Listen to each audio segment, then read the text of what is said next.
Ya, berarti di umum kemudian mengulangi di amal. Diulang bersama. وَوَصَّيْنَا الْإِنسَانَ بِوَالِدَيْهِ حَمَلَتْهُ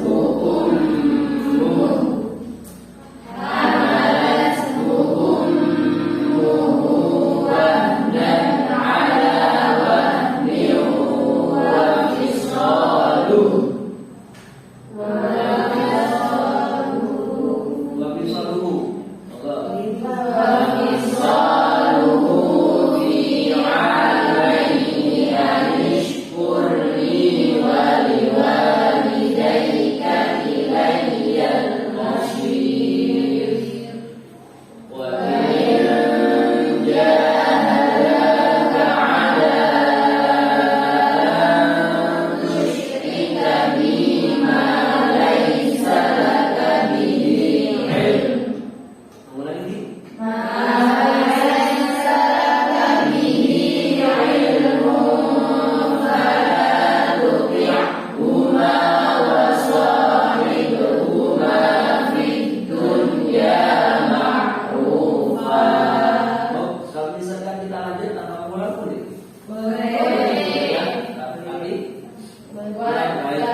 Allah.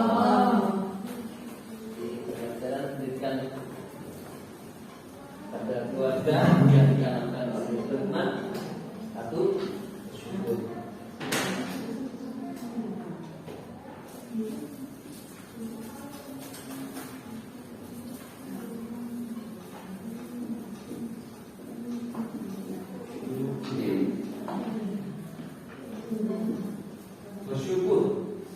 Bersyukur ada satu ayat yang sering dibaca ketika ada syukuran, apa itu? Dari Jakarta,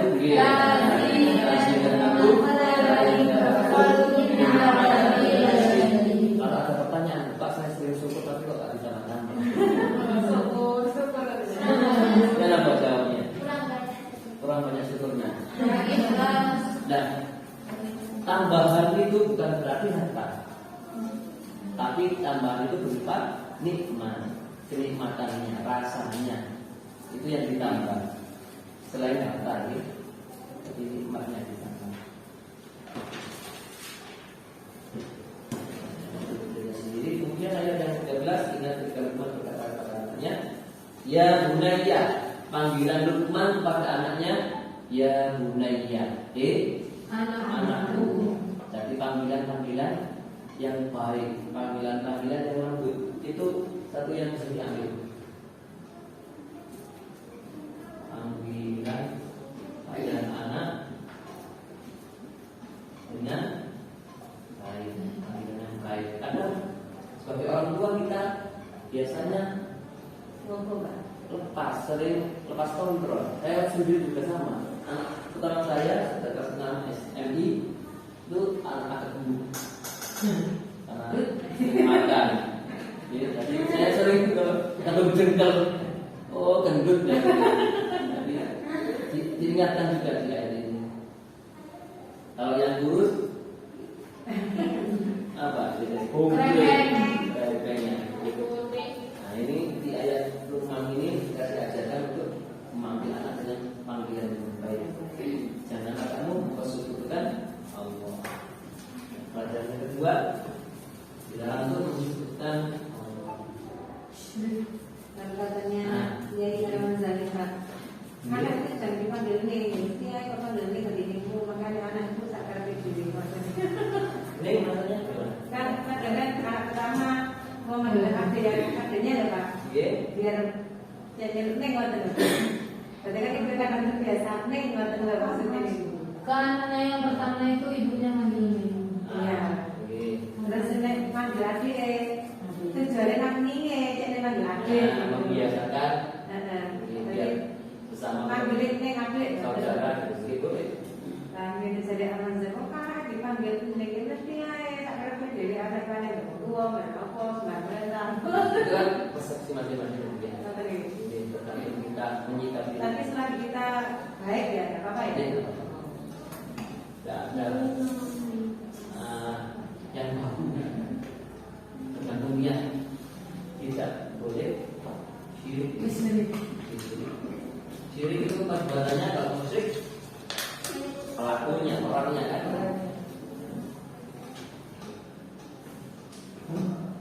Sebutkan Allah semuanya, sebutkan Allah adalah benar-benar betul imannya bisa.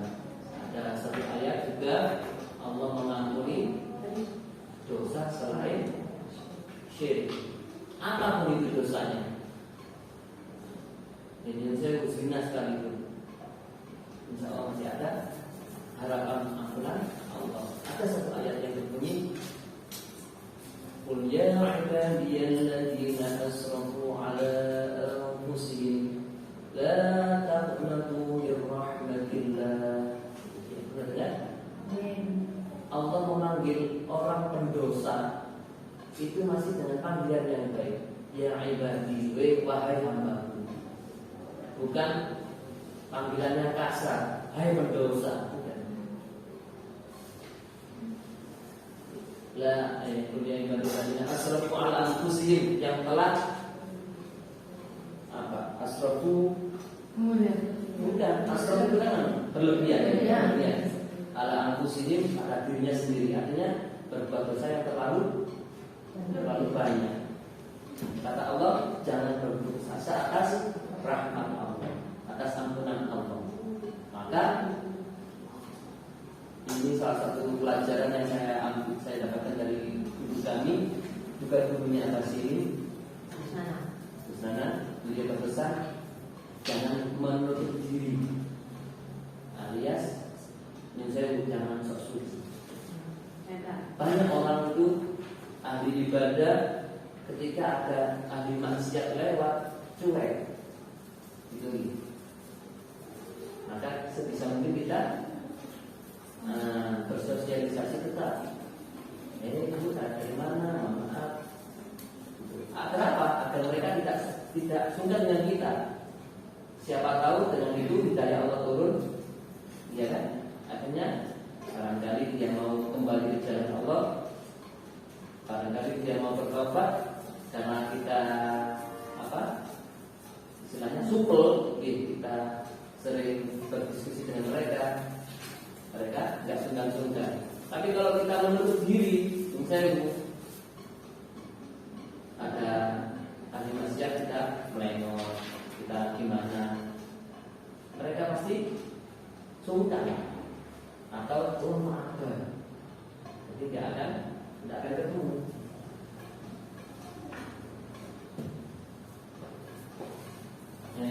Terus memerintahkan kepada manusia berbuat baik kepada kedua ibu bapaknya, birrul walidain.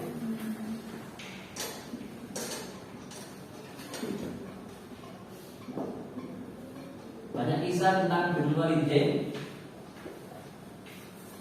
Siapa yang tidak bisa meninggal sampai sakaratul maut, ibunya didatangi oleh Rasulullah untuk mengampuninya sehingga dia bisa meninggal? Al-Qomah. Pernah dengar ya Al-Qomah? Jadi semasa dia masih bujang, begitu takdirnya kepada ibu, karena ayahnya sudah meninggal sedikit. Tapi ketika sudah meninggal dan pisah rumah dengan orang tua, dia sering melalaikan ibunya, sampai ibunya sakit hati dan Al-Qomah dihukum Allah kritis sampai meninggalnya saat sulit lama. Kalau istilah orang Jawa kembang kembang, sehingga ibunya bisa mengikhlaskan baru bisa meninggal.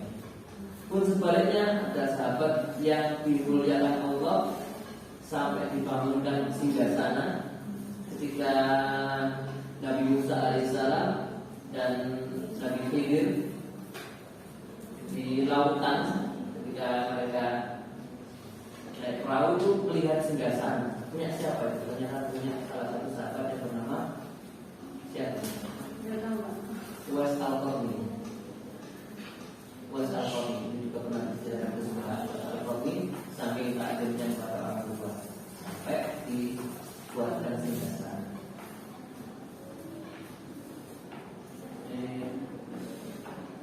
Ayat ke berapa? 15. Jika keduanya memaksa untuk mempersekutukan dengan aku sesuatu yang tidak ada pengetahuan tentang itu, maka janganlah kamu mengikuti keduanya. Jadi birrul walidain, taat kepada orang tua, ada apa itu? Acuannya, ada patokannya. Kalau selagi tidak mensekutukan Allah, kita taati. Tapi kalau sudah melenceng, maka bimbing saja. Iya, tapi jangan diiyakan. Mama konser, tapi jangan. Tapi untuk anak itu tadi baik Pak. Kakak kita orang tuanya ya orang tua saya konser. Orang anak yang baik tapi orang tuanya tidak baik, siapa?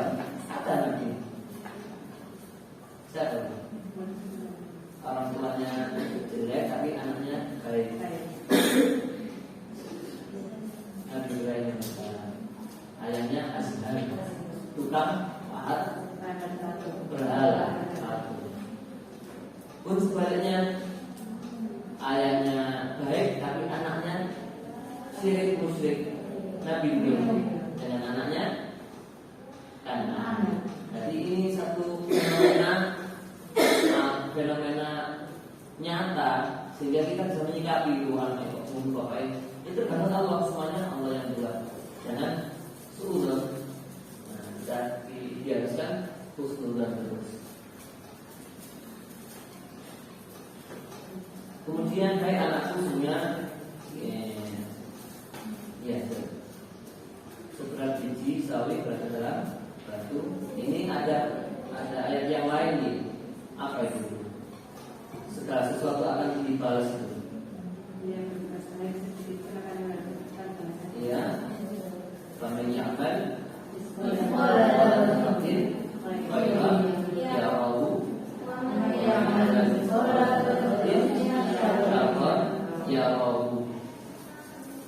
dan barang siapa yang berbuat baik khairan mithqala dzarrah sebiji dzarrah apa? Sebiji beras barangkali itu khairan baik. Ya, itu berbuat baik seperti itu loh. Ya Allah, dia akan melihatnya, artinya mendapat balasannya. Jadi nggak boleh meremehkan perbuatan walaupun kecil.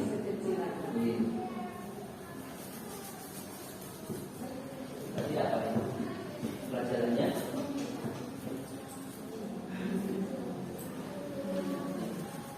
Tidak boleh meremehkan.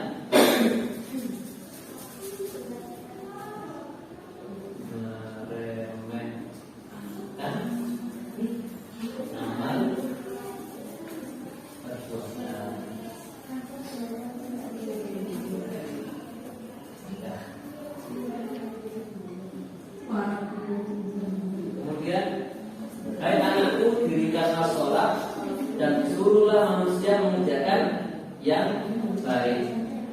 Nah, pelajaran yang keenam, dirikan sholat.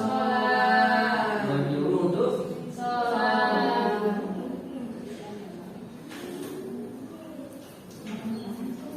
Hadis Nabi ada berbunyi muru auladakum bis-sholat. Bagaimana tuh? Ada. Bacanya saya lupa tapi artinya suruhlah anak-anakmu untuk mendirikan sholat usia 7 tahun. 7 tahun. Kemudian wadrib pukullah di usia berapa? 10 tahun. Kalau kita melihat kata-kata wadrib pukullah, seakan-akan ajaran Islam ini apa? Keras. Pendidikan yang identik dengan kekerasan. Padahal kalau kita rilis, kalau kita pelajari secara sesama, umur 7 tahun sampai 10 tahun berapa? Bukan, berapa tahun? 3 tahun. 3 tahun sehari kita sholat berapa kali? 5 kali. Betul, tidak itu. 5 kali 1 tahun berapa hari? Coba dibuka. Bedanya. 365 hari. 365 hari. 365 hari. 1 hari berapa kali sholat? 5. Itu berapa? 636. 365 kali 5. 1825. Ini selama 1 tahun. Kali 3. 5.475. Nah, jadi kalau kita sejak usia 7 tahun kita sudah oper-oper anak kita, ayo sholat setiap waktunya, maka tidak ada mungkin kalau sudah 545 kali mereka sudah terbiasa mendirikan sholat. Sudah berapa lagi di usia 10 tahun lebih. Itu karena ajakan yang terus menerus yang continue itu akan membiasakan seseorang. Ya, itu kan ada ilmunya. Biasa karena bisa karena terbiasa. biasa. Maka jangan heran kalau anak sudah usia 10 tahun lebih disuruh sholat angin dan sambatan loh Pak, disuruh duduk tasyahud kakinya dilipat gak mau sakit. Kenapa? Karena belum terbiasa. Tapi kalau sudah dibiasakan seusia 7 tahun, kita menyuruh sholat 5.000 lebih, 5.000 kali lebih ya sholatnya. Setiap saat ayo sholatnya, waktu sholat. Meskipun sholatnya dalam keadaan benar sholat subuh. Nah kan, tapi nanti insya Allah lambat laun akan terbiasa. Sudah pernah itu? Sudah. Maksudnya sudah benar apa Pak? Benar apa ini? Benar sholat. Biasanya kan nggak tega kita. Subuh namanya subuh ya. Iya, sudah. Masih ngantuk-ngantuknya. Subuh. Nah, tapi memang aneh-aneh ya Pak. Jadi jam 6 baru bangun. Nggak bisa pagi-pagi gitu. Jadi tetap Jadi kan sejak usia berapa? 1 tahun sudah diajak jamaah di masjid, terus dari 1 tahun.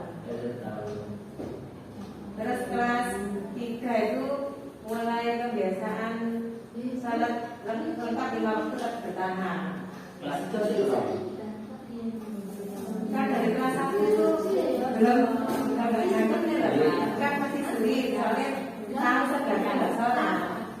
Jadi balik nanti itu sholat seperti itu. Siapa apa menyatakan dulu sama saya dulu. Saya bertahap ditambah maghrib, bertahap bisa. Sebenarnya itu dari kelas 2 sampai kelas 3 baru bisa. Terus 5 waktu gitu. Ya, artinya itu kalau dibandingkan dengan anak yang jarang tidak bisa sholat, orang tuanya membiarkan saja, maka akan jauh berbeda dengan yang sudah menerapkan sejak 7 tahun. Jadi kalau hadis Nabi kita pahami, bukan dipukulnya ya.